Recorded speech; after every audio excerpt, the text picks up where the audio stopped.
മാറി നൽകി. കണ്ണൂരിൽ 8 മാസമുള്ള കുഞ്ഞ് ഗുരുതരാവസ്ഥയിൽ. ചോദ്യം ചെയ്തപ്പോൾ പോയി കേസ് കൊടുക്കുക എന്ന് നമ്മുടെ ബിഷപ്പ് പറഞ്ഞു.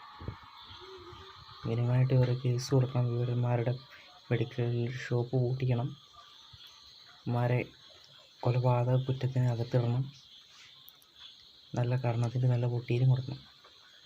ഈ മരുന്ന് വായിക്കാനും കുറിപ്പുകൾ വായിക്കാനും നിരവധി പുസ്തകം വായിക്കാനൊന്നും അറിയില്ലാത്തവന്മാരെയൊക്കെ പിടിച്ച് ജീവനക്കാരാക്കി എങ്ങനെ ഇരിക്കും? നല്ല കുഞ്ഞിൻ്റെ അവസ്ഥ വളരെ ഗുരുതരമാണ്. ഇത്ര ആളുകളൊക്കെ എന്തിനാ വെച്ചുകൊണ്ടിരിക്കണേന്ന് അറിയില്ല. പോലീസും സർക്കാരും എന്നാ നോക്കിക്കണേ, ആ നാട്ടുകാരെന്നാ നോക്കണേ? അടിച്ചവൻ്റെ അടപ്പ് ഇരിക്കണ്ടേ? കരട് മാറ്റി വെക്കേണ്ടി വരുമെന്നൊക്കെയാണ് പറയുന്നത്. എന്ത് ഈ ഒരാളുടെ നിശ്ചയക്കാരനെ എന്തൊക്കെയാണ് സംഭവിക്കുന്ന? ഒരു കുഞ്ഞിൻ്റെ ജീവനാണ്. ചേറ്റകൾ എന്നറിയുന്നവർക്ക് ഇവന്മാർ പൊട്ടിച്ചാൽ മതിയാവും.